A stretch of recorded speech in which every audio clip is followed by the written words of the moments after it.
اللهم صل على سيدنا محمد وعلى آل سيدنا محمد كما صليت على إبراهيم وعلى آل إبراهيم في العالمين إنك حميد مجيد. قال الله تبارك وتعالى في كلامه المجيد: أعوذ بالله من الشيطان الرجيم. بسم الله الرحمن الرحيم.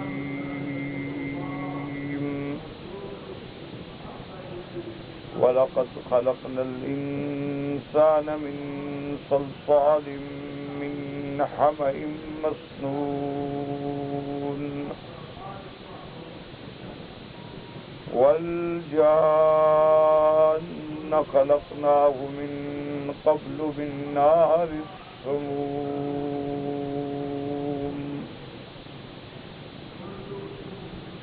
وإذ قال ربك للملائكة إني خالق بشرا من صلصال من حمأ مسنون فإذا سويته ونفخت فيه من روحي فقعوا له ساجدين.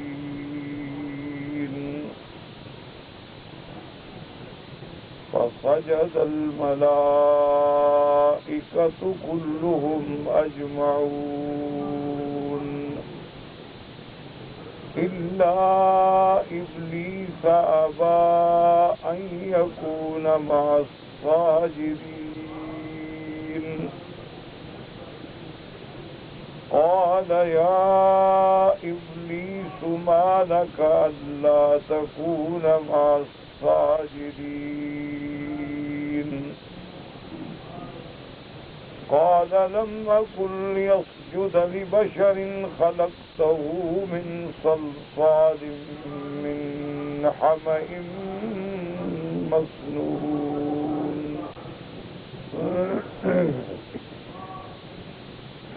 قال فاخرج منها فإنك رجيم وإن عليك اللعنة إلى يوم الدين. قال رب فأنظرني إلى يوم يبعثون.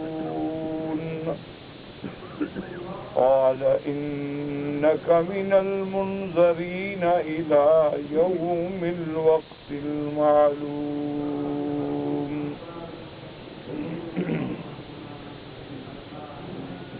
سورۃ الحجر کی ان آیات میں اللہ تبارک و تعالی نے تخلیق انسان کے بارے میں ارشاد فرمایا ہے. جیسا کہ سابقہ آیات میں آپ نے پڑھا ہے، اللہ تبارک و تعالی نے اپنے بندوں پر اپنے نعمتوں کا ذکر فرمایا، تخلیق سماوات کا ذکر فرمایا. پھر اللہ تبارک و تعالی نے ان مبشرات ہواؤں کا ذکر فرمایا جو بادلوں کو اڑا کے چلتی ہیں اور بادلوں میں پانی کا سبب بنتی ہیں. پھر اللہ تبارک و تعالی نے اپنے بندوں کے لیے پانی اور اس نظام میں آب کا ذکر فرمایا کہ ہم نے کیسے آپ کے لیے پانی میٹھا بنایا، پھر پانی کو محفوظ رکھا تاکہ تمہیں ہر وقت ضرورت کے مطابق پانی جو ہے وہ مل سکے. پھر اللہ تبارک و تعالیٰ نے اپنی کمال قدرت کا ذکر فرمایا کہ ہم ہی جلانے والے ہیں اور ہم ہی مارنے والے ہیں. اور ساتھ یہ بھی ارشاد فرما دیا کہ جو لوگ پہلے پیدا ہوئے مر گئے ہم ان کو بھی جانتے ہیں، جو لوگ اب ہیں یا آئندہ پیدا ہوں گے مستاخرین ہم ان کو بھی جانتے ہیں. مستقدمین یا مستاخرین جو ہیں وہ سب کے سب ان کو ہم دوبارہ اٹھائیں گے، ان کا حشر ہوگا، پھر حساب ہوگا. اور پھر اللہ نے اپنی صفات حکیم اور علیم کا ذکر فرمایا کیونکہ یہ سارا نظام جو ہے وہ بغیر حکمت کے بھی نہیں ہو سکتا، اور یہ سارا نظام عالم جو ہے عالم دنیا، عالم برزخ، عالم آخرت بغیر علم کے بھی نہیں ہو سکتا۔ تو اس میں اللہ نے پر ذکر فرمایا کہ صفت علم یعنی علم کامل جو ہے وہ اللہ کے لیے ہے اور حکمت بھی اللہ کے لیے۔ اب اللہ تبارک و تعالیٰ اپنی نعمتوں میں سے اس نعمت کا ذکر فرماتے ہیں جس کا تعلق انسان کے اپنی تخلیق سے ہے۔ علماء کرام جو ہیں اپنے اصطلاحات تفصیلی میں یعنی مفسرین کے جو مصطلحات ہوتے ہیں ان میں وہ ان دلائل کو تقسیم کرتے ہیں کہ بعض دلائل عالمی ہوتے ہیں آسمانوں سے تعلق رکھنے والے، بعض دلائل جو ہیں وہ سفلی ہوتے ہیں زمین سے تعلق رکھنے والے، اور بعض دلائل جو ہیں وہ انفسی ہوتے ہیں جو بندے کے اپنے نفس سے تعلق رکھتے ہیں، اور بعض دلائل جو ہیں وہ آفاقی ہوتے ہیں جو اس آفاق میں واضح ہیں۔ اور ان تمام دلائل کا خلاصہ کیا ہے کہ ہر چیز دلالت کرتی ہے کہ اللہ کی ذات وحدہ لا شریک ہے۔ وفی کل شیء لہ آیۃ تدل علی انہ واحد، کہ ہم جس نظام پہ بھی نظر ڈالتے ہیں، آسمانوں پہ نظر ڈالیں، برسات پہ نظر ڈالیں، نظام آب پہ نظر ڈالیں، سمندروں پہ نظر ڈالیں، کہیں پانی کے میٹھے ہونے پہ نظر ڈالیں، کہیں پانی کے کھارے ہونے پہ نظر ڈالیں، کہیں پہاڑوں پہ برف کو منجمد شکل میں دیکھیں، اور کبھی انسان اپنے وجود میں غور کرے، یہ سب چیزیں دلالت کرتی ہیں کہ کوئی ہے جو اس سارے نظام کو چلانے والا ہے۔ تو اب اللہ تبارک و تعالی نے ذکر فرمایا کہ ہم نے انسان کو پیدا کیا۔ یاد رکھو قرآن میں بہت مقامات پر تخلیق انسان کا جو ذکر آیا ہے تو کہیں تو آیا ہے 3 کہ اللہ نے انسان کو مٹی سے پیدا فرمایا، کہیں لفظ تراب ہے کہ خلقہ من تراب ثم قال له کن فیکون، اور کہیں اللہ تبارک و تعالی نے فرمایا خلقنا النطفۃ، تو کہیں نطفے کا ذکر آیا، کہیں اللہ تبارک و تعالیٰ فرماتے ہیں کہ ہم نے من صلصال، صلصال کہتے ہیں وہ کھنکنے والی مٹی، یعنی جس میں آواز ہو۔ آپ دیکھیں نا جب مٹی آگ میں پکا لیں تو پھر اس میں آواز پیدا ہو جائے۔ من حمأ مسنون، بعض علماء کرام نے فرمایا کہ حمأ معنی 3 اور مسنون کا معنی 2 قول ہیں۔ بعد نے فرمایا ایک ایسی مٹی جس میں منتن تھوڑی ہوا بھی ہو، یا ایک ایسی مٹی جو پلٹی جائے، یعنی جیسے آپ دیکھتے ہیں برتن بناتے ہیں، پہلے مٹی کو بنایا پھر برتن پلٹ دیا۔ تو اللہ تبارک و تعالیٰ نے جو قرآن پاک میں کئی الفاظ استعمال فرمائے ہیں تو اس کے بارے میں یاد رکھیں کہ قرآن میں تعارض نہیں ہے، اللہ معاف کرے، اللہ کے کلام میں کہیں تعارض نہیں ہوتا، لیکن یعنی مختلف الفاظ کا ذکر جو ہے وہ کمال فصاحت و بلاغت سے ذکر کرتا ہے، دلالت کرتا ہے۔ اور بعض علماء فرماتے ہیں کہ نہیں، اگر غور بھی کیا جائے نا جی تو حالات مختلف ہیں۔ جیسے سب سے پہلے مٹی تھی، جب آدم علیہ السلام کو پیدا کیا گیا تو مٹی کو پھر جب پانی میں ڈالا گیا، گوندا گیا، تو اب مٹی پانی میں مل کے گویا کیچڑ بن گئی۔ اب اس کے بعد جب اس پہ وقت گزرا تو اس کے اندر جو ہے وہ چکنائی پیدا ہو گئی، اور پھر اس کو جب اکٹھا کر دیا گیا تو گویا وہ ایک پیڑے کی شکل اختیار کر گئی، اور جب اس کو آگ پہ پکا دیا جائے ہے تو مٹی اب پختہ بن گئی۔ انہوں نے فرمایا یہ دراصل احوال ہے، کبھی اس حالت میں تھی وہ مٹی، پھر پانی ڈالا گیا، پھر اس کو چھوڑا گیا، پھر اس کو پکایا گیا۔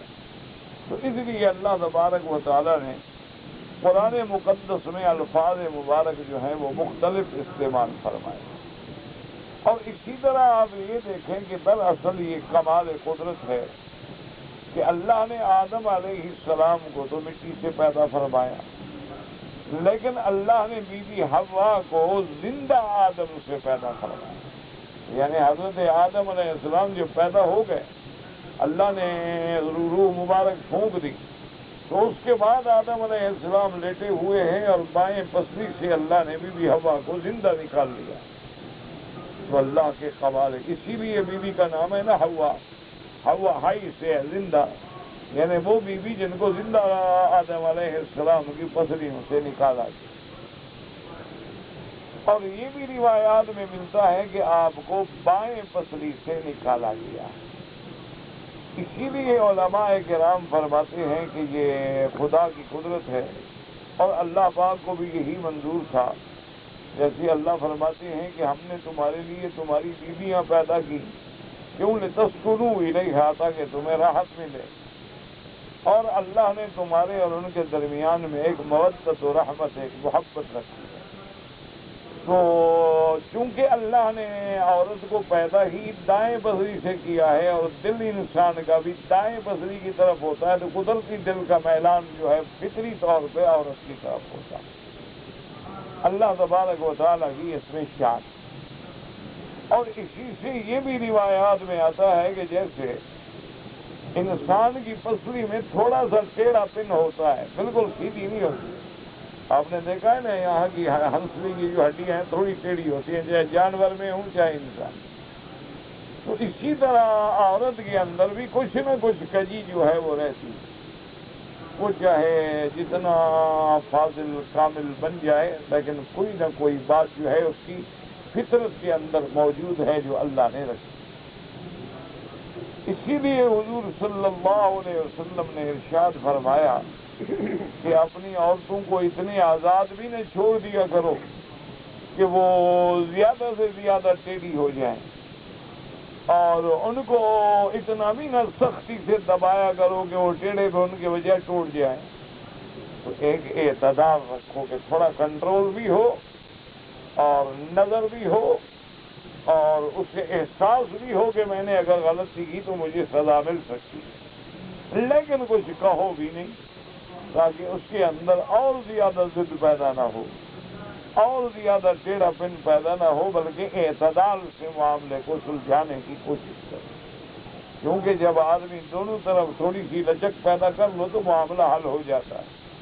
اگر دونوں آدمی اپنی ضد پہ اڑ جائیں، بیوی اپنی ضد پہ ہے، خاوند اپنی ضد پہ ہے، مسئلہ تو کبھی حل نہیں ہوگا۔ تو مسائل تو تب ہوتے ہیں نا کہ تھوڑا تم نرم ہوگے، تھوڑا وہ نرم ہوگی، تو مسئلہ حل ہو جائے۔ اس لیے اللہ تبارک و تعالیٰ کا یہ کمال قدرت ہے کہ آدم علیہ السلام کو مٹی سے پیدا فرمایا، بی بی حوا کو اللہ نے آدم سے پیدا فرمایا، اور اس کے بعد اولاد آدم کو اللہ نے ذکر و انثی دو جوڑوں کے پانی سے پیدا فرمایا، کہ جب مرد اور عورت کا پانی ملتا ہے تو اللہ پاک اسی کو سبب بنا دیتے ہیں تخلیق انسان کا۔ اسی طرح اللہ تبارک و تعالیٰ نے سیدنا عیسیٰ علیہ السلام کو بغیر باپ کے پیدا فرمایا، کہ بی بی مریم علیہ السلام کی کوئی شادی نہیں، لیکن جبریل آتے ہیں، پھونک مارتے ہیں اور حمل ہو جاتے ہیں۔ تو یہ بھی اللہ کا کمال قدرت ہے۔ اور اللہ تبارک و تعالیٰ نے جن جتنی مخلوق ہے ان کو پیدا کیا ہے آگ سے۔ جنات کا اصل جو ہے آگ ہے، اور اللہ نے ملائکہ کو پیدا کیا ہے نور سے۔ اللہ تبارک و تعالیٰ کے جتنے ملائکہ ہیں ان کا جنس جو ہے، ان کا اصل جو ہے جس سے پیدا کیے گئے وہ نور ہے، اور جنات کا اصل جو ہے وہ آگ ہے۔ اسی لیے اللہ معاف کرے، اللہ ہر مسلمان کو شیاطین الجن والانس کے حملوں سے بچائے۔ کسی مرد اور عورت پر اگر جن کا اثر ہو جائے، اللہ معاف کرے، تو کچھ عرصے کے بعد وہ بیچارہ ایسے ہو جاتا ہے جیسے کہ لکڑی ہو، کیونکہ جن تو آگ ہے، تو وہ اپنی آگ میں اس کو جلا دیتا ہے، اس کے اثرات آتے ہیں، چاہے وہ جلانا نہ چاہے، لیکن آپ آگ کے قریب لیٹے رہیں تو اثر تو آپ پر ہوگا نا۔ اس لیے جنات کا اثر جو ہوتا ہے یہ ہو جاتا ہے۔ جنات میں مرد بھی ہیں اور عورتیں، جنات میں مومنین بھی ہیں اور کافرین بھی۔ جنات کے اندر بڑے بڑے ابرار، اخیار، علماء، محدثین بھی ہیں، فساق، فجار، شیاطین بھی، ان کے اندر بھی اللہ کی اسی طرح قسمیں ہیں جیسے ہماری انسانوں میں قسمیں ہیں۔ ان کے اندر بڑے بڑے اولیاء اللہ گزرے ہیں، صحابہ گزرے ہیں، جنہوں نے حضور کے ہاتھ پہ کلمہ پڑھا وہ صحابی ہو گئے۔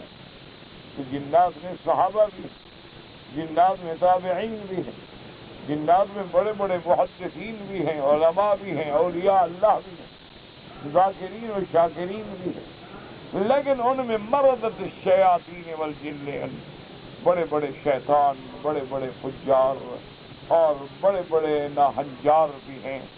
اور یہ اللہ کی شان ہے کہ اللہ نے ان کو استدراجی قوتیں دی ہیں کہ وہ جو بھی شکل تبدیل کرنا چاہیں کر لیتے ہیں۔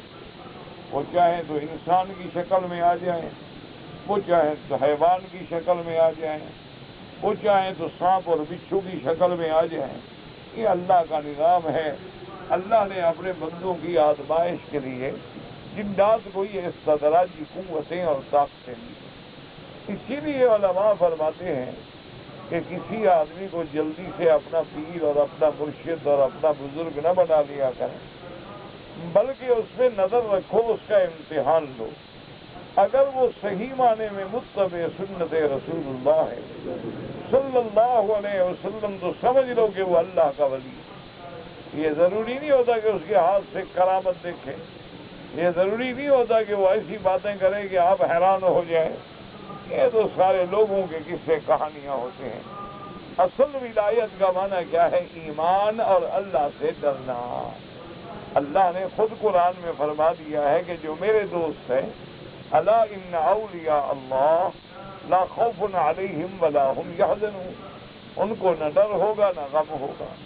اور اللہ خود فرماتے ہیں قرآن میں کہ میرے ولی کی نشانی کیا ہے؟ فرمایا الذین آمنوا وکانوا یتقون، جو ایمان والے ہیں اور اللہ سے ہر حال میں ڈرنے والے ہیں۔ تو جو اللہ سے ڈرنے والا ہے وہ کبھی بھی نافرمانی نہیں کرے، جو اللہ سے ڈرنے والا ہے وہ کبھی بھی عبادات میں کوتاہی نہیں کرے گا، جو اللہ سے ڈرنے والا ہے وہ کبھی بھی حرام کے قریب نہیں جائے گا۔ تو اس لیے یہ اولیاء اللہ کی نشانی ہے۔ ورنہ اگر کوئی آدمی آگ پہ چل لے یا کوئی آدمی آپ کو دکھلا دے کہ پانی پہ چل رہا ہے، دریا پہ چل رہا ہے، یا کوئی آدمی آپ کو دکھا دے کہ ہوا میں اڑ رہا ہے، تو شیطان بھی ہو سکتا ہے۔ یہ باتیں تو جنات کو بھی حاصل ہے۔ یہ کوئی پیری کی علامت نہیں ہوتی، یہ کوئی بزرگی کی علامت نہیں ہوتی، یہ کوئی بہت بڑے مقام کی علامت نہیں ہوتی۔ یہ تو جنات کو بھی حاصل ہے، شیاطین کو بھی حاصل ہے، ذریت ابلیس کو بھی حاصل ہے۔ یہ کوئی بڑی بات نہیں۔ اسی طرح ہمارے لوگ جو ہیں بعض اوقات دھوکے میں آ جاتے ہیں کہ جی میرا مرشد اتنا کامل ہے کہ میں نے ان کو بتایا نہیں لیکن میرا دل کی بات جو تھی وہ جانتا ہے۔ یہ کوئی پیری فقیری نہیں ہوتی۔ اب دیکھو نا، رات کو جو مرغا اذان دیتا ہے تو اس کو کیسے پتہ لگتا ہے کہ صبح کا وقت ہو گیا ہے؟ تو کیا اب اس کو بھی ہم پیر مان لیں؟ اس لیے کہ اس کو بھی صبح کا پتہ لگ جاتا ہے۔ اسی طریقے سے بہت چیزیں ہیں۔ اب دیکھیں نا جی، تمام پرندے گھونسلے میں ہیں، لیکن جو ہی صبح ہوتی ہے اب چہچہانا شروع کر دیتے ہیں۔ ان کو بھی پتہ چل جاتا ہے کہ صبح کے آثار پیدا ہونے شروع ہو گئے۔ یہ چیزیں جو ہیں یہ کوئی ولایت کا معنی ہے اتباع سنت رسول صلی اللہ علیہ وسلم، کہ اگر اس کی سیرت میں، صورت میں، کردار میں، اقوال میں، افعال میں، اعمال میں جھلک نظر آئے سنت محمد مصطفیٰ تو سمجھ لو یہ اللہ کا ولی ہے۔ اور ایسے لوگوں کی صحبت جو ہے وہ اکسیر ہے، ایسے لوگوں کی صحبت جو ہے وہ انسان کی نجات کا ذریعہ ہے۔ اللہ تبارک و تعالی صحیح معنی میں اولیاء اللہ کی زیارت، صحبت، ان کی دعائیں ہمیں بھی نصیب فرمائے۔ تو اولیاء اللہ کا انکار نہیں۔ تو اب جناب دیکھیں کہ اللہ نے حضرت عیسیٰ علیہ السلام کو بغیر باپ کے پیدا فرمایا، اور تمام ذریت آدم کو کیسے پیدا فرمایا کہ دو پانی ہیں، ایک ماں کا پانی، ایک باپ کا پانی، یعنی ایک مرد کا پانی اور ایک عورت کا پانی۔ جب وہ آگے جمع ہوتے ہیں اسی میں اللہ پاک مادہ تولید رکھتے ہیں۔ تو یہ سارا نظام ہے جو اس کے کمال قدرت سے دلالت کرتا ہے۔ اور اسی طرح یاد رکھیں کہ اللہ نے انسان کو مٹی سے بنایا، یعنی اس کا جزو اعظم جو ہے وہ مٹی ہے، ورنہ یہ نہیں کہ اور چیزیں اس میں ہے ہی نہیں۔ اللہ پاک نے اس میں باقاعدہ 4 عناصر رکھے ہیں۔ انسان کے اندر مادہ ہوا بھی ہے، مادہ ناری بھی ہے۔ اسی طریقے سے انسان کے اندر اللہ تبارک و تعالی نے مادہ ترابی بھی ہے، مادہ ہوائی بھی ہے۔ اللہ نے عناصر 4 رکھے ہیں ہر انسان کے اندر۔ اب اسی طرح جو روح ہے اس پر بڑی بحثیں ہیں، بڑے بڑے علماء، بڑے بڑے اصحاب عقول، بڑے بڑے فلاسفر اور بڑے بڑے صوفیاء نے بڑی بحثیں لکھی ہیں، لیکن آپ ان سب سے بچ جائیں، کیونکہ ان میں اگر جائیں گے تو پھر ہدایت کے بجائے کچھ بھٹکنے کا خطرہ ہوتا ہے۔ کیونکہ جب تک آدمی کے پاس علم نہ ہو، جب تک آدمی کے پاس معلومات نہ ہوں، جب تک آدمی کے پاس ان فنون سے ممارست نہ ہو تو وہ بات کو سمجھ نہیں سکتا۔ اب دیکھا ہے نا جی، بہت سارے آدمی ہیں، اللہ پاک ہمیں بھی اور انہیں بھی ہدایت ہے کہ وہ جب فقہا کی باتیں پڑھتے ہیں نا جی، فقہا کی باتیں پڑھ کے نعوذ باللہ پھر وہ مذاق بناتے ہیں۔ دیکھو جی یہ فقی کیسے ہوتے ہیں، اور دیکھیں جی یہ کیسی کیسی باتیں بیان کر رہے ہیں، اور ان کو یہ باتیں کرتے ہوئے شرم بھی نہیں آتی ہے۔ اور بعض مولوی تو ایسے ہوتے ہیں نا تقریریں کر کے، یعنی عوام کو متنفر کرنے کے لیے کہ بابا اب قرآن حدیث کا بیان ہو گیا، اسے چلی جائے، اب میں فقہ کا باب کھول رہا ہوں۔ مانا اکثر یہ ہے کہ فقہ کے اندر نعوذ باللہ اتنی غلیظ باتیں ہوتی، نعوذ باللہ ثم نعوذ باللہ۔ اور اگر آدمی ٹھنڈے دل سے غور کرے تو فقہا نے جتنی باتیں لکھی ہیں اس کا کوئی نہ کوئی اصل جو ہے وہ حدیث مبارک میں بھی موجود ہے۔ وہ حدیث مبارک میں بھی نہیں وہی لفظ موجود ہوتے ہیں، صرف یہ ہے کہ بس اپنے ذہن کو مطمئن کرنے کے لیے اور لوگوں کے دماغوں میں فقہا سے بدظنی پیدا کرنے کے لیے، ان کے دلوں میں بد اعتمادی پیدا کرنے کے لیے ان کے بعض ایسے مسائل کا ذکر کر دیا جاتا ہے۔ اللہ تبارک و تعالی معاف فرمائے کہ اللہ پاک انسانوں پہ اور ہم پہ رحمت۔ اب جیسے دیکھیں مثلا حج کے مسائل ہیں تو بعض فقہا نے بڑی تفصیلات لکھ دی ہیں۔ اللہ تبارک و تعالی رحمت فرمائے تو بہت سارے لوگ پھر اعتراض کرتے ہیں کہ دیکھو جناب یہ حج کی کتاب ہے یا کوک شاستر ہے، اس میں یہ لکھا ہے کہ عورت ایسا کرے تو یہ ہو جائے گا، اور مرد ایسا کرے تو یہ ہو جائے گا، اور عورت ایسا کرے تو حج فاسد ہو جائے گا، اور فلاں ہو جائے گا، اور فلاں ہو جائے گا۔ حالانکہ یہ اعتراضات جو ہیں اگر ہم غور کریں تو اس کا پھر اصل جو ہے وہ تو حدیث رسول اللہ صلی اللہ علیہ وآلہ وأصحابہ وسلم تسلیما کثیرا کثیرا۔ تو بہرحال اللہ پاک رحمت فرمائے، اللہ دین کی سمجھ عطا فرمائے۔ اور اگر کسی علم سے آپ کو واسطہ نہیں ہے تو اس میں بلا وجہ الجھے بھی نہیں، اس کے اندر بلا وجہ غور و خوض بھی نہ کریں۔ بہت سارے لوگ ہوتے ہیں نا جی، آ جاتے ہیں اچھا جی کیا ہے وہ جی میں نے فلاں بزرگ کی وہ علم تصوف میں کتاب پڑھی۔ اللہ کے بندے تمہیں تصوف کا معنی ہی نہیں آتا تو تم نے کتاب کیا مٹی پڑھی ہو؟ تمہیں تو یہ بھی نہیں پتا کہ تصوف کیا ہے، تمہیں تو یہ بھی نہیں پتا ہے کہ صوفی کس کو کہتے ہیں، تمہیں یہ بھی نہیں پتا کہ صوفیاء کی اصطلاح کب سے جاری ہوئی، تو بلا وجہ ایسی باتیں کر رہا ہوں۔ یا میں نے جی فلاں کی کتاب پڑھی تھی، جذب القلوب پڑھی تھی، آب حیات پڑھی تھی، اور میں نے جناب فلاں کی کتاب پڑھی۔ اللہ کے بندے پہلے ان کتابوں کے بارے میں تسلی نہیں کہ کس نے لکھی، اور اگر وہ کتابیں ہیں تو کیا ہم وہ فن جانتے ہیں؟ اگر ہم وہ فن نہیں جانتے ہیں تو ہمیں کیا پتہ؟ اب دیکھو نا جی، چھوٹی سی اس کی مثال ہے کہ آپ جاتے ہیں نا ڈاکٹر کے پاس تو وہ فوراً ایک کان کو آلہ لگا کے آپ کو کہتا ہے کہ بھی پیٹھ پشت پہ رکھو، پھر آپ کو کہتا ہے بھی سانس کھینچو، پھر آپ سانس کھینچتے ہیں، وہ ادھر رکھتا ہے پھر ادھر رکھتا ہے پھر ادھر رکھتا ہے پھر سینے پہ رکھتا ہے پھر دائیں ہاتھ پھر بائیں ہاتھ پھر دل کے نیچے رکھتا ہے، پھر اس کو جگہ تبدیل کر رہا ہے، پھر کہتا ہے اچھا منہ اور لمبا سانس کھینچ، اور لمبا سانس کھینچ، اور لمبا سانس کھینچ، کیونکہ اس کے پاس اس کا علم ہے۔ اسٹیتھوسکوپ میں جو آواز آتی ہے تو یہ آواز جو ہے اس میں کیسی یہ پھیپھڑے کی آواز تو نہیں ہے، اس کے اندر آواز جو ہے وہ چیخ کے برابر تو نہیں آ رہی، اس کے اندر آواز جو ہے وہ ایسی دھک دھک تو نہیں کر رہی، اس کے اندر آواز جو ہے وہ ڈول پھٹے ہوئے کی طرح تو نہیں آ رہی، اس کا تو علم ہے۔ اب مجھے آپ دے دیں، میں رکھوں، میں سارا دیکھوں، مجھے کیا پتا کیا ہے؟ میں اگر سارے بدن پہ لگا لگا لگا لگا لگا کے اس کے مجھے نہیں کیا پتا وجہ نہیں ہوتا کیا اس کا علم ہو۔ اسی طرح آپ دیکھتے ہیں کہ ایک ڈاکٹر ہے ہمارا بلڈ پریشر نوٹ کرتا ہے، وہ یہاں پٹا باندھتا ہے، اس کے نیچے وہی اسٹیتھوسکوپ دیتا ہے، اس کو کانوں میں لگاتا ہے، ادھر مشین پہ نظر ہے اور ادھر جناب ہماری رگ کی اس کی حرکات پہ نظر ہے کہ وہ کتنی حرکات کر رہا ہے، 1 منٹ کے اندر کتنے دقات ہیں، کیا وہ 99 سے بڑھ گئے ہیں، کم ہو گئے ہیں، زیادہ ہو گئے ہیں؟ اچھا وہ دقات جو ہیں ضعیف ہیں، کمزور ہیں یا قوی ہیں؟ کیا وہ نبض ٹپکتی ہے یا نبض مر مر کے اٹھ رہی ہے؟ اس کے پاس تو علم ہے، ہمارے پاس علم ہے نہیں، ہم کیا کریں گے؟ ہمیں تو سارا دن زور لگاؤ، پتہ نہیں لگتا نبض ہے ہی نہیں، کئی دفعہ تو ڈھونڈتے رہتے ہیں یار بھائی نبض پتہ نہیں ہے ہی نہیں، کیا ہو گیا پتہ نہیں کہاں چلی گئی، ہمیں پتہ بھی نہیں لگتا۔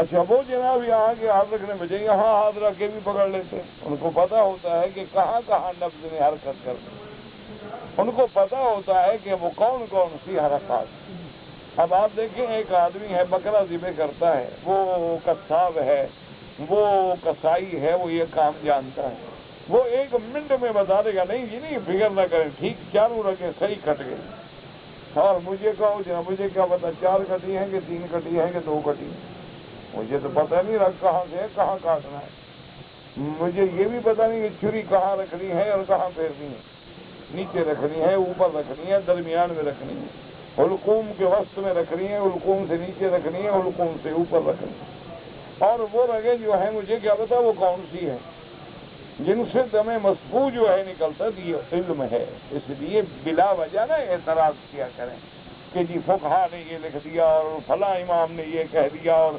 فلاں امام نے یہ کہہ دیا اور فلاں صوفی نے یہ کہہ دیا اور فلاں نے یہ کہہ دیا۔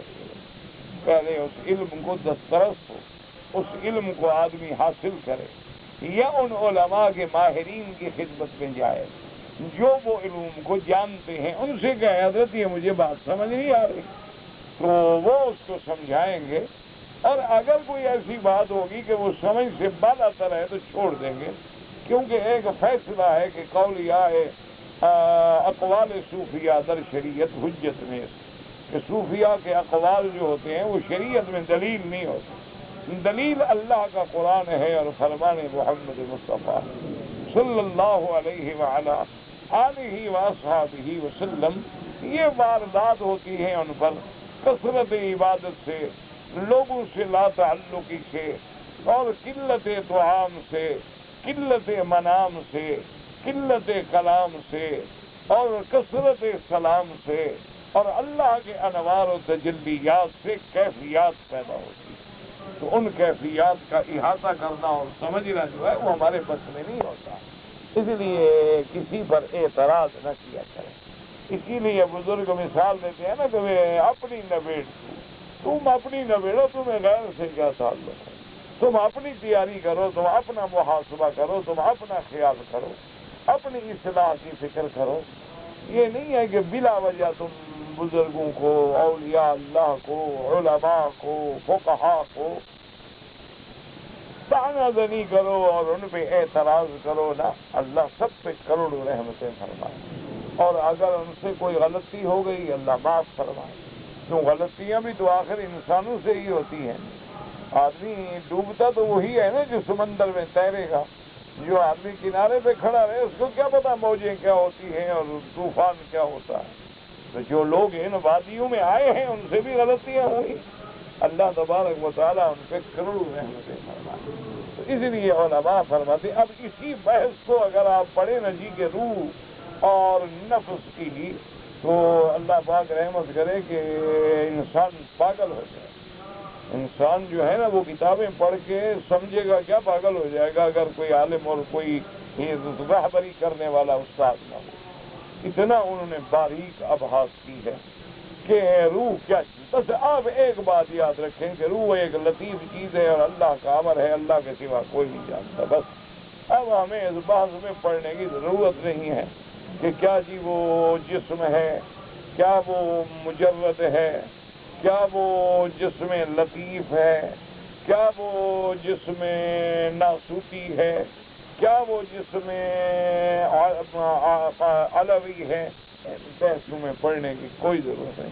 بس جب اللہ نے کہہ دیا یسألونک عن الروح قل الروح من امر ربی وما اوتیتم من العلم الا قلیلا. اچھا, پھر اس میں علماء نے پیسے کی ہیں کہ جی 5 چیزیں ہیں جن کا تعلق عالم امر سے ہے, اور 5 چیزیں ہیں جن کا تعلق جو ہے وہ عالم خلق سے. وہ کہتے ہیں کہ جیسے قلب ہے اور روح ہے اور سر ہے اور خفی ہے اور اخفا ہے, اسی طرح وہ کہتے ہیں کہ جیسے مٹی ہے اور ہوا ہے اور آگ ہے اور نار ہے اور سراب ہے اور جسد ہے. تو یہ بڑی بڑی پیسے ہیں, لیکن ان پیسوں کا ہم جیسے طالب العلموں کو کوئی فائدہ نہیں ہوگا. ہم صرف اسی بات کو اپنا مقتدا, اپنا محور, اپنا مقصد, اپنا مقصود بنائیں جو جمہور امت نے فیصلہ کیا ہے اور جو قرآن و حدیث کی روشنی میں ہمیں ملتا ہے. بس بعض علماء نے ایک اور چھوٹی سی بحث کی ہے. وہ فرماتے ہیں اس میں تو کوئی شک نہیں کہ عالم روح جو ہے یہ امر ربی ہے, کوئی بھی نہیں جانتا. حتیٰ کہ جب اللہ نے اپنے پیغمبر کو بھی علم نہیں دیا ہے تو اور کون جانے. اسی لیے قرآن کہتا ہے یسألونک عن الروح قل الروح من امر ربی وما اوتیتم من العلم الا قلیلا, کہ تم نہیں دیے گا علم مگر تھوڑا. اب اسی اللہ قلیل پہ بھی اگر آپ بحث کریں تو آپ حیران جائیں گے. تھوڑا سا کہ یہ تو ساری دنیا کے علوم اللہ کہتے ہیں تھوڑا سا. اب جیسے کہ اللہ فرماتے ہیں کل متاع الدنیا قلیل, یہ ساری دنیا کی چیزیں ہیں تھوڑی. اب ساری دنیا کی چیزیں دیکھو اللہ کے ہاں تھوڑی سی, اس کا کیا معنی ہوتا ہے؟ ایک تیری نظر ہے اور ایک خالق کی نظر ہے. تیری نظر میں یہ بہت ہے لیکن خالق کی نظر میں یہ تھوڑی.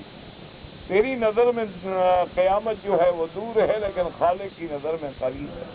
انہم یرونہ بعیدا ونراہ قریبا, حالانکہ ہزاروں سال گزر گئے.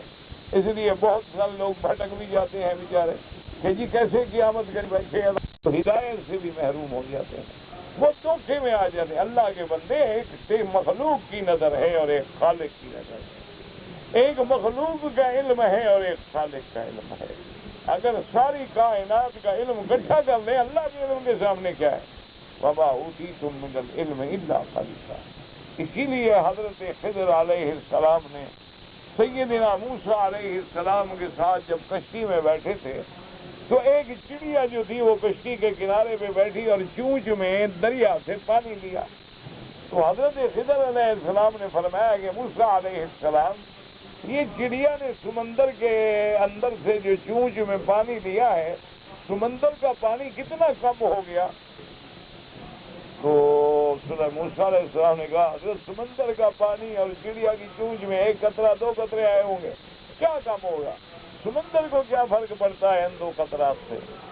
تو حضرت خضر نے فرمایا موسیٰ علیہ السلام سن لو کہ علمی و علمک و علم الخلائق کلھا, تیرا علم میرا علم ساری مخلوق کا علم اللہ کے علم سے اتنا بھی کمی نہیں کر سکتا. جتنا اس چڑیا نے کمی کیا, کوئی قطرہ لیا تو ہے نا, لیکن اللہ کے علم میں تو اتنا بھی کمی نہیں آ سکتی. اب موسیٰ علیہ السلام کے بعد علوم شریعت ہے اور خضر علیہ السلام کے بعد علوم تکوینیہ ہے. اب علوم تکوینیہ الگ چیز ہے اور علوم شریعت الگ چیز. اسی لیے تو موسیٰ علیہ السلام کی نہ نبھ سکی نا جی. چند باتوں کے بعد اس کے بعد حضرت خضر سے نے کہا جی بس اب آپ کا میرا گزارا نہیں آتا, فراق و بینی و بینک, بس سلام علیکم, بس آپ اپنا جاؤ کام کریں. یہی وہ وجہ ہوتی ہے کہ جو علوم تکوینیہ تھے موسیٰ علیہ السلام کو پتہ ہی نہیں. اسی لیے حضور نے فرمایا رحم اللہ موسیٰ, اللہ میرے بھائی موسیٰ پہ رحم فرمائے. اگر صبر کرتے تو اور بھی کچھ راز اللہ کی رازوں میں سے کھل جاتے, لیکن موسیٰ علیہ السلام صبر نہ کر سکے اور بات پہ حضرت خضر سے لڑنے لگتے. تو انہوں نے کہا بھی تم اچھی شاگرد ہو, استاد سے لڑتے ہو. چلو ایک غلطی میں نے معاف کر دی، 2 معاف کر دی، 3 معاف کر دی، اب میرا تیرا گزارا نہیں، تم اپنا رستہ لو، میں اپنا رستہ، تم اپنے کام کرو، باقی یاد رکھو جو میں نے کیا ہے وما فعلتہ عن امری، یہ میں نے اپنے حکم سے نہیں کیا، ذالک تعویل ما لم تستطع علیہ صبرا، جو کچھ میں نے کیا اللہ کے حکم سے کیا ہے، لیکن یہ نظام الگ ہے اور تیرا نظام جو ہے وہ الگ ہے، تو اس لیے ہمیشہ یاد رکھیں۔ اب بعض علماء فرماتے ہیں کہ روح جو ہے اس کے 2 سمجھ لو حصے ہیں، ایک تو علوی حصہ ہے جس کا تعلق علیین سے ہے، اور ایک سفلی ہے جس کا تعلق جسد انسان سے ہے، اسی کو کہتے ہیں نفس، یعنی جو قرآن میں بعض کا آتا ہے نا اللہ یتوفی الانفس حین موتها، تو نفس کیا ہے؟ وہ کہتے ہیں یہ وہی روح کا سفلی حصہ جو ہے وہ نفس ہے، نفس کا تعلق جسد سے ہے اور روح کا تعلق جو ہے وہ عالم علیین سے ہے، کیونکہ وہ تو امر ربی ہے۔ تو اب اس کا آمنا سامنا ایسے ہوتا ہے کہ جیسے سورج کے سامنے آپ ایک شیشہ رکھ دیں تو وہ سورج کہاں ہے، لیکن اس شیشے میں اس کا ایسا پرتاؤ آتا ہے کہ اس کی گرمی سے شیشے کے نیچے والی چیزیں بھی جل جائیں گی، حالانکہ شیشے میں سورج تھوڑا ہے، سورج تو اپنے مقام پہ کھڑا ہے۔ یہی وجہ ہے نا کہ لوگوں کو سمجھ نہیں آتا کہ مردے کیسے بولیں گے، مردے کیسے جواب دیں گے، وہ تو جی روح علیین میں چلا گیا، وہ کہتے ہیں روح علیین میں ہوتا ہے، لیکن اس کا عکس جو ہے اس کے سفلی حصے پہ ہوتا ہے، اس کی وجہ سے وہ سارے حرکات جو ہیں آ جاتے ہیں، لیکن اس کی جو جانب نورانیت ہے اس کی مقام علیین ہے۔ تو اللہ تبارک و تعالیٰ کی تجلیات اور رحمت جو ہے وہ اس تعلق سے ہوتی ہے، اسی لیے اللہ تبارک و تعالیٰ جب کسی آدمی پہ راضی ہوتے ہیں، اللہ تبارک و تعالیٰ جب کسی کے سینے کو کھول دیتے ہیں، اللہ تبارک و تعالیٰ جب بندہ کثرت ذکر میں آ جاتا ہے تو خدا کی قدرت ہے کہ اس کے بصر کے ساتھ پھر بصیرت بھی کام کرتی ہے، اور روح کا جو سارے اثرات ہیں نا وہ سب سے پہلے دل میں آتے ہیں، یاد ہے، وہ سب سے پہلے جو ہے وہ دل میں آتے ہیں، دل کے اندر آتے ہیں تو پھر حیات بنتی ہے، پھر حیات بنتی ہے، تو گویا اصل حیات کا تعلق جو ہے دل سے ہے، دل مر گیا سب مر گیا۔ دیکھا نہیں کہ جب آدمی موت کی تصدیق کرتے ہیں ڈاکٹر تو پہلے کہتے ہیں نبض تو نہیں ہے، جب چھوڑ چھوڑ دیکھتے ہیں دل حرکت کر رہا ہے کہ نہیں کر رہا، اب اگر تسلی ہو گئی کہ دل کی حرکت بھی ہو گیا جی بس اب ختم ہو گئی ہے، اب یہ فوت ہو گیا ہے، کیونکہ حرکت قلبی بند ہو چکی ہے۔ تو اسی لیے حضور نے فرمایا نا کہ ایک ہی ٹکڑا ہے بدن میں، وہ سیدھا تو سب ٹھیک ہے، وہ بگڑا تو سب بگڑ گیا، الا وہی القلب، الا وہی القلب، الا وہی القلب۔ اسی لیے ہمیشہ یاد رکھیں کہ یہ دل جو ہے یہی وہ بات ہے، اللہ کا قرآن بھی بار بار جھنجھوڑتا ہے، افلا یتدبرون القرآن ام علی قلوب اقفالها، تم میرے قرآن میں غور نہیں کرتے ہو، کیا تمہارے دلوں پہ تالے پڑ گئے ہیں؟ اور جب اللہ کا غضب آیا فرمایا ختم اللہ علی قلوبہم، ہم نے ان کے دلوں پہ مہریں لگا دی ہیں، انا جعلنا علی قلوبہم اکنۃ ان یفقہوہ وفی آذانہم وقرا، اور کہیں فرمایا اولئک الذین طبع اللہ علی قلوبہم وعلی سمعہم وعلی ابصارہم، اور کہیں فرمایا لہم قلوب لا یفقہون بہا وَلَهُمْ أَعْيُنٌ لَا يُبْصِرُونَ بِهَا۔ تو اصل جو ہے وہ یہ دل ہے، اسی لیے علماء، اسی لیے اولیاء اللہ سب اسی لیے، جیسے کہ ایمان کی تعریف کیا ہے کہ تصدیق بالقلب، اگر زبان پہ ہے اور دل میں نہیں ہے تو وہ تو ایمان نہیں ہے، وہ تو منافق ہے۔ جیسے منافقین آتے تھے اذا لقوا الذین آمنوا قالوا آمنا، لیکن جب علیحدہ ہوتے تھے کہتے نہیں ہم تو ایسے استہزاء کر رہے تھے، تو زبان پہ ہے اور دل میں نہیں تو ایمان نہیں۔ اچھا اگر صرف دل میں ہے اقرار نہیں تب بھی ایمان نہیں۔ تو اس لیے علماء نے فرمایا کہ جامع تعریف جو ہے وہ یہی ہوتی ہے اس کی کہ دل میں تصدیق ہے اور زبان پہ اقرار ہے، اور ارکان جو ہیں جوارے جو ہیں وہ سارے اس کی تصدیق کر رہے ہیں۔ تو گویا تصدیق باللسان اور اقرار باللسان وعمل بالارکان۔ تو یہ اس لیے ہے کہ سارا مدار جو ہے وہ دل پہ ہے، اسی لیے آپ دیکھیں کہ جتنے اولیاء اللہ گزرے ہیں وہ بھی سارا زور اسی میں دیتے ہیں کہ دل کی اصلاح کرو. وہ کہتے ہیں کہ جب تک دل کی اصلاح نہیں ہوگی اس وقت تک کچھ نہیں ہوگا. اور دل کی اصلاح کیسے ہوگی؟ الا بذکر اللہ تطمئن القلوب. اللہ کا ذکر. اور بعض بزرگ جو ہیں نا وہ نصیحت کرتے ہیں، وہ کہتے ہیں چند چیزیں ہیں ان کا خیال کر لو. ایک تو کھانا کم کر دو، کیونکہ معدہ بھرا ہوا ہو تو پھر آدمی الٹے پلٹے خواب دیکھتا ہے.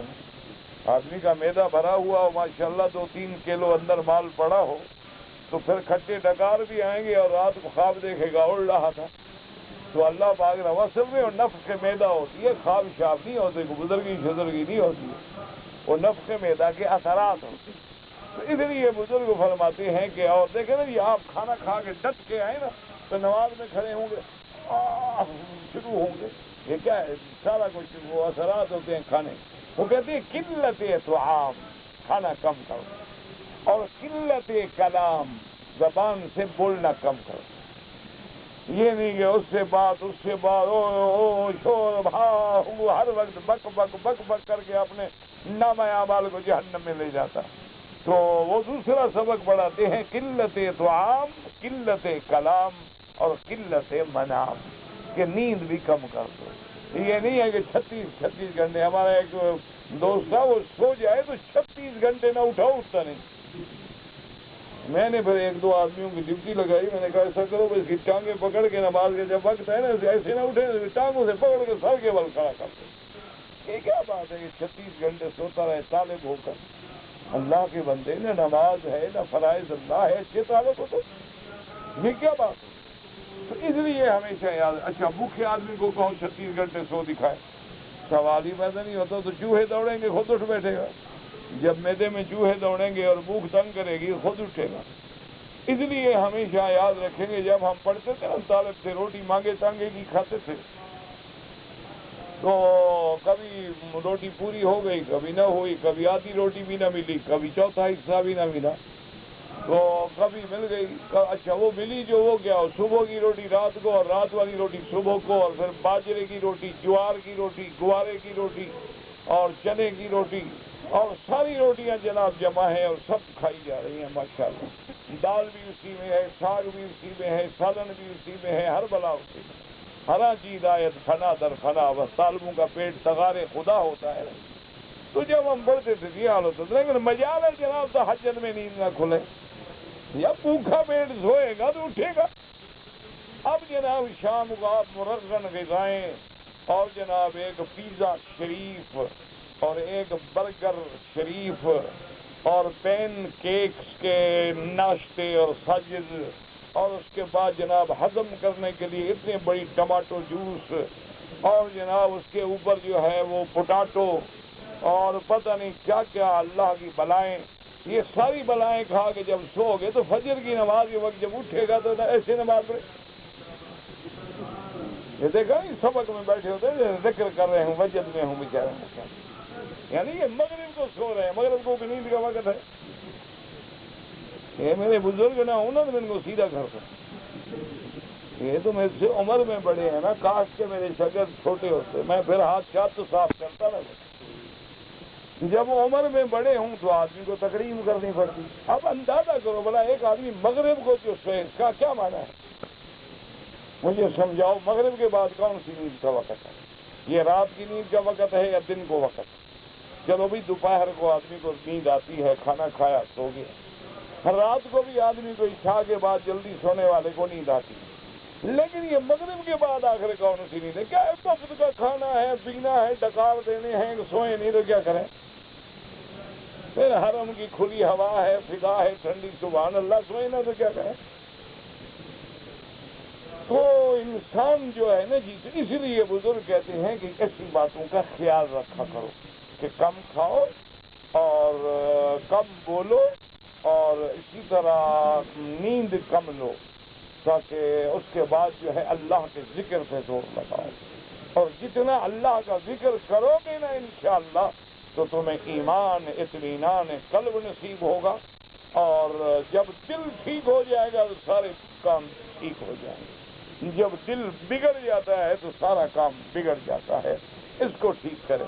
اسی طرح بعض بزرگ جو ہیں اور سبق پڑھاتے، وہ کہتے ہیں کہ جناب نظر بر قدم، یہ بزرگوں کی اصطلاحات ہیں، کوئی شریعت کے مسئلے نہیں، میں ویسے آپ کو سمجھا رہا ہوں کہ مقصد ان کا کیا ہوتا ہے۔ مقصد یہ ہوتا ہے کہ دین پہ لگاؤ، کیسے لگاؤ۔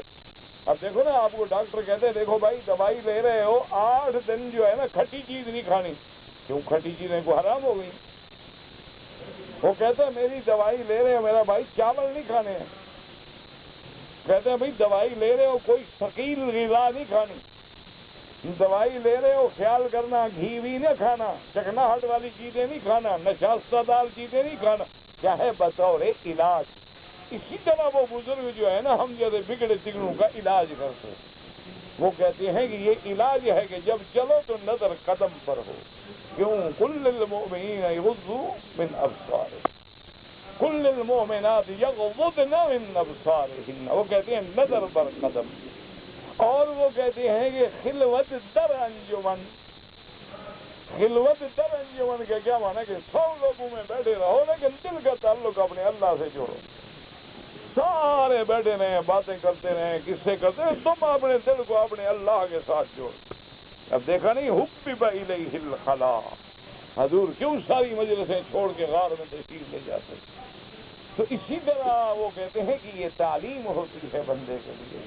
اللہ تبارک و تعالی آپ کی بھی اصلاح کرے اور مجھے بھی اصلاح۔ باقی ہدایت کا سر چشمہ جو ہے وہ قرآن اور حدیث ہے، اقوال صوفیہ در شریعت حجت نہیں، شریعت میں حجت نہیں ہوتے، اور علم کے لیے فائدے کے لیے استفادے کے لیے، اور وہ بھی جو ان کی اصطلاحوں کو سمجھتا ہو، جو میرے جیسا طالب ہو نہ سمجھتا ہو تو اس میں پڑھنے کی ضرورت نہیں۔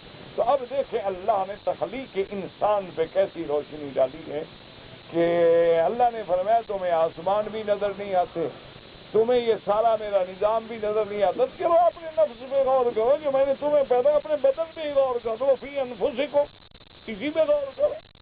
اندھے تو نہیں ہو گئے ہو، فلا تبصرون کہ تم نہیں دیکھ سکتے، کہ تم غور تو کرو کہ کہاں پانی ہے، اور اس پانی سے، اس مٹی سے، اس نطفے سے، من تین من صلصال من حمأ مسنون، میں نے کیسی کیسی شکلیں بنا دی ہیں، کیسا چہرہ ہے، کیسی آنکھیں ہیں، کیسے تمہاری قوت سماعت ہے، کیسے تمہاری قوت باصرہ ہے، کیسے تمہاری قوت شامہ ہے، کیسے تمہاری قوت لامسہ ہے، کیسے تمہاری قوت حادثہ ہے، کہ آدمی حیران ہو جاتا ہے کہ دنیا کا سب سے بڑا یعنی rich main in the world, پوری دنیا کا بڑا آدمی ہے، اس کو اللہ نے زبان کا ذائقہ نہیں دیا۔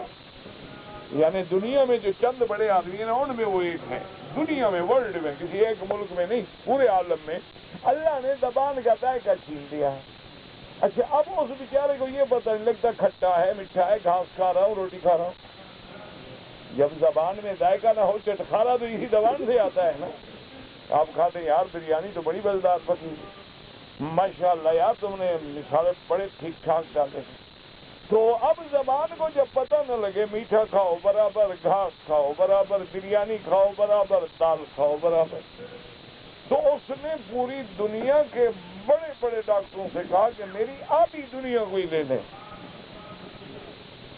لیکن میری زبان کا ذائقہ جو ہے وہ پیدا کر دے۔ کون پیدا کرے جب اللہ پیدا نہ کرے؟ اس کی کیا طاقت ہے وہ پیدا کر سکتا ہے؟ اب دیکھو نا جی کہ بڑے سے بڑا عالم ہو، بہت بڑا عالم، اس کے سامنے یہ پیالی رکھ دو، اس کو کہو گے حضرت فیصلہ کرو کہ اس میں چائے گرم ہے یا ٹھنڈی ہے، کیا کرے گا؟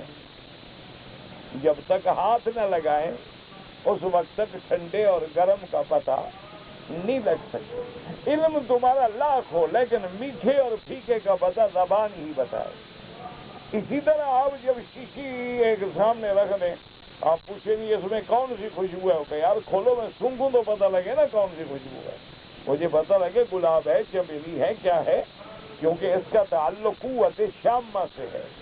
بعض چیزوں کا تعلق قوت باصرہ سے ہے، بعض چیزوں کا تعلق جو ہے وہ قوت سامعہ سے ہے، اور سارے احساس جو اللہ نے پیدا کی، اور یہ سب پیدا کس چیز سے کیا ہے؟ گندا پانی ہے، ایک پانی ہے عورت کا ایک مرد کا، وہ دونوں پانی جمع ہوئے جناب قرار مکین پہ آ گئے اور 3 اندھیریوں میں اللہ نے ان کو رکھ دیا اور وہی اللہ نے ساری تصویر بنا دی.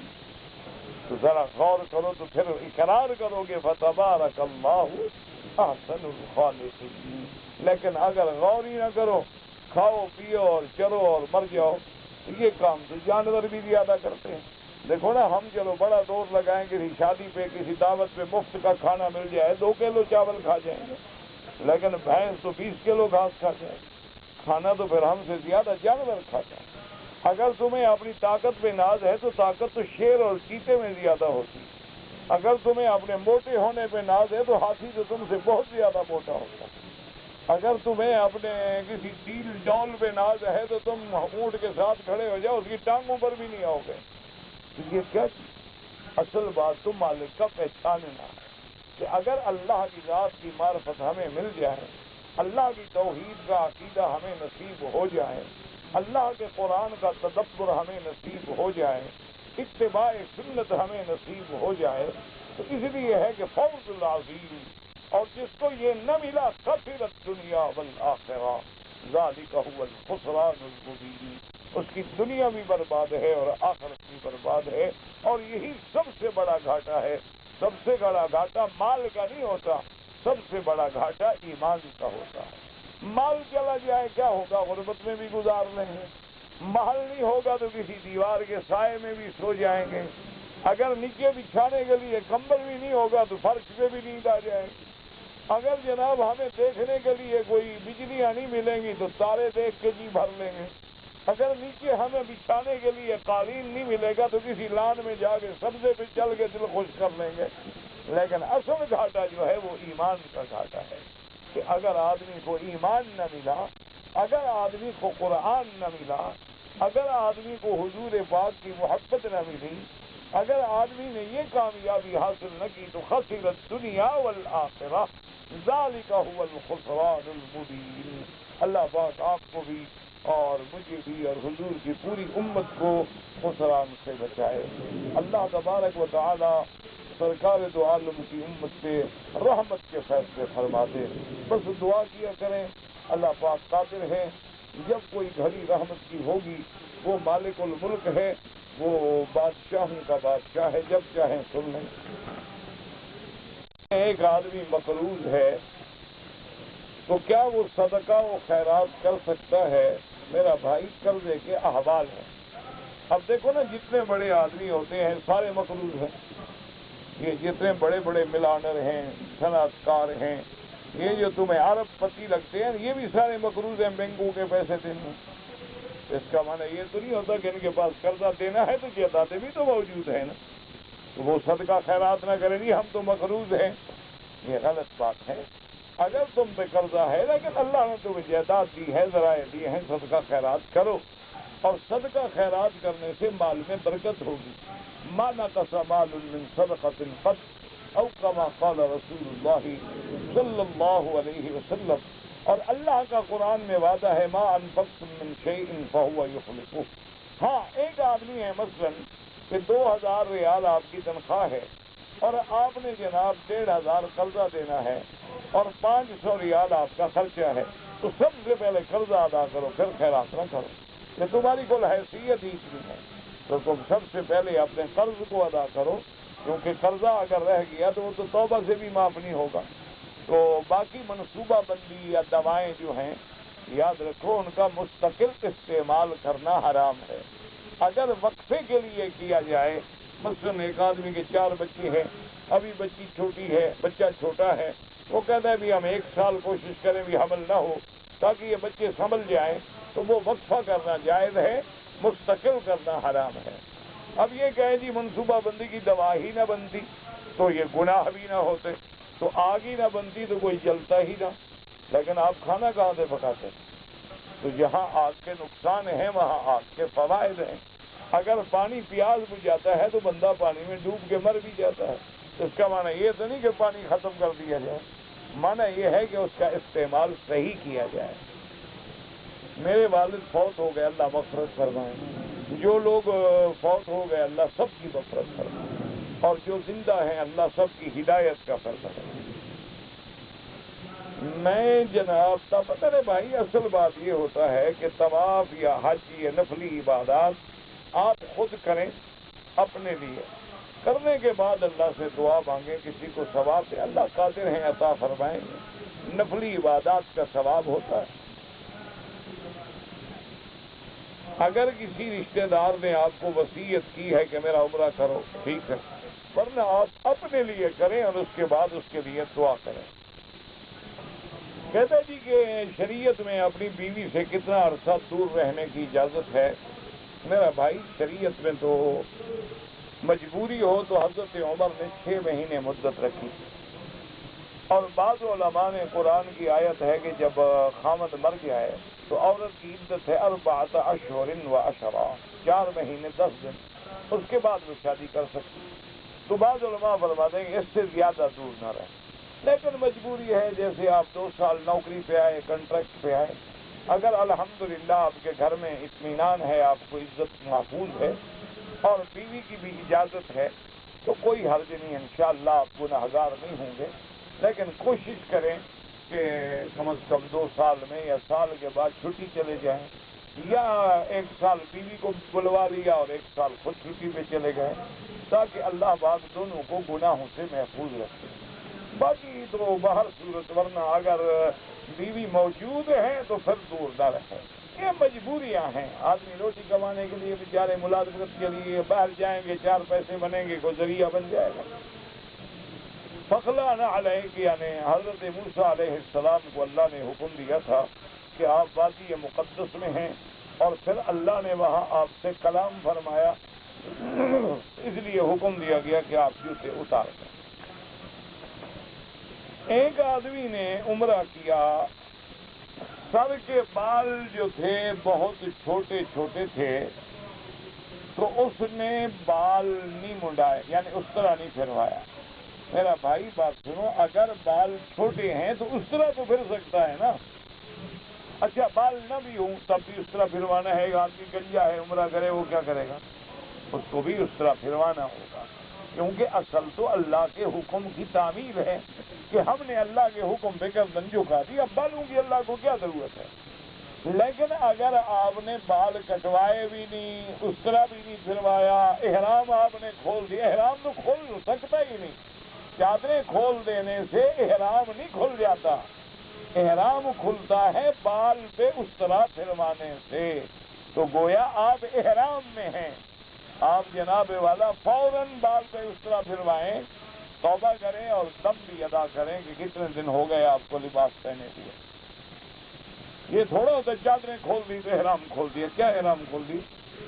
یا ایسے چادریں باندھ کے پھرتے رہو تو کیا ہو جائے گا؟ محرم ہو جائے۔ جب آپ احرام باندھتے ہیں، چادریں باندھتے ہیں، نیت کرتے ہیں، لبیک پڑھتے ہیں، پھر احکام کی پابندی ہے، اب اس سے آپ نہیں نکل سکتے جب تک بال نہیں کٹائیں۔ اگر بال چھوٹے ہیں تو اس طرح پھروائیں۔ کہتے جی کہ میں نے عرب آیا ہوں ماشاءاللہ تو میں نے داڑھی رکھ لی، اچھا کیا۔ کہتے اب داڑھی سفید ہو گئی ہے اور میں گھر واپس جا رہا ہوں تو کیا میں اس پہ کالا رنگ لگاؤں؟ کہ گھر جانے کے لیے منہ کالا کرنا ضروری ہے کیا؟ اللہ کے بندے گھر جا رہے ہو، جنگل میں جا رہے، گھر والے سے پہچان لیں، وہ تمہیں سفید داڑھی کے ساتھ دیکھ کے بھی پہچان لیں گے۔ اگر بہت زیادہ شوق ہے تو مہندی شہندی لگا لو، مہندی میں کوئی کالج دوائی بھی ڈال لو، مل جل جائے گی، یعنی وہ کوئی براؤن شراؤن ہو جائے گی۔ خالص خضاب لگانے سے سیاہ سے منع کیا ہے جمہور امت، وہ کہتے ہیں کہ خالص سیاہ نہ لگاؤ۔ اگر سیاہ خالص نہ ہو اور کوئی رنگ ہو تو کوئی حرج نہیں، تو آپ نے اپنی جوانی اگر برقرار رکھنی ہے تو کوئی اور رنگ لگا لو، اللہ پاک رحمت کرے گا۔ تو بہرحال گھر والے کچھ نہیں کہیں گے، فکر نہ کرو، وہ خوش ہوں گے تم داڑھی رکھ کے آئے ہو، اللہ پاک نصیب کرے، سنت رسول اللہ ہے، اور داڑھی مرد کی علامت ہے۔ عورتوں کو کبھی داڑھی دیکھی ہے آپ نے؟ کوئی آخر حکمت تو ہے نا، اللہ نے آخر عورتوں کو داڑھی کیوں نہیں دی؟ سر کے بال دیتے لمبے دے دیے، داڑھی نہیں دی۔ یہ مرد کی علامت ہے، جس کی داڑھی نہیں وہ مرد ہوتا ہی نہیں۔ لاکھ وہ پینٹیں ہنڈے پہنے فارغ ہے فی امان اللہ، مرد ہوتے ہی داڑھی والے۔ آپ نے دیکھا نہیں، مرغا بھی لوگ کلگی والا ڈھونڈتے ہیں، ورنہ تو مرغی ہوگی نا پھر وہ۔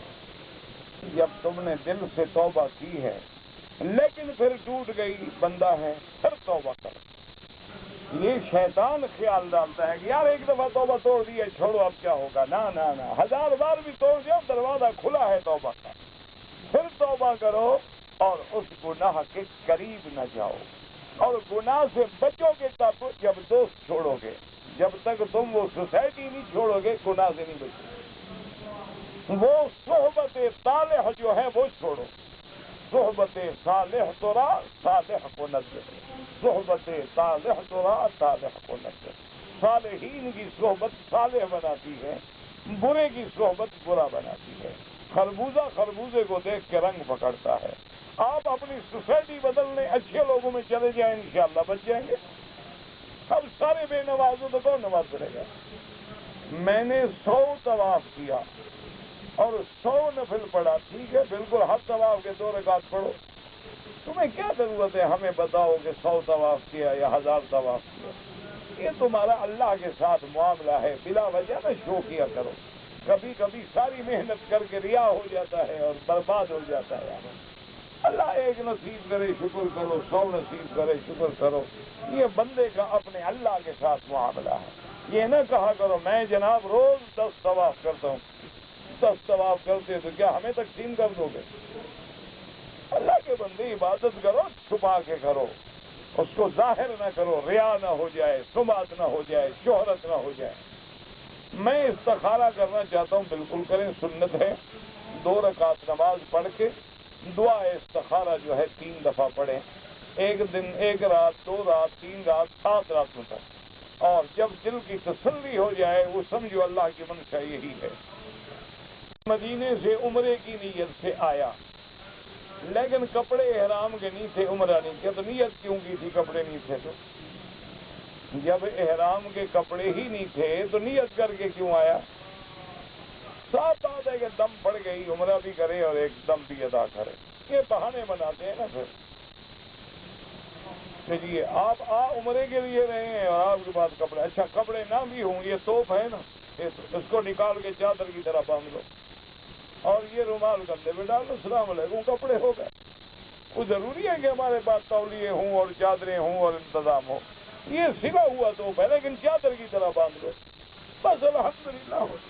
صحابہ کے پاس کتنے کپڑے تھے؟ اللہ کے بندے یہ تو سب بہانے ہوتے ہیں. وہ جی چادریں احرام کی نہیں تھیں اور پھر وہ سامان میں تھیں اور سامان بس کے اندر تھا اور سامان جو ہے جناب وہ لائن والوں نے لے لیا تھا. تمہیں تو نہیں لیا ہے، لائن والوں نے سامان ہی لے لیا. تم جہاز میں بیٹھے بیٹھے بنیان نکال لو، کرتا نکال لو، شلوار میں بیٹھے رہو، کرتا کندھے پہ ڈالو، نہ وضو کرو نہ نفل پڑھو، کچھ نہ کرو، لبیک اللہم لبیک.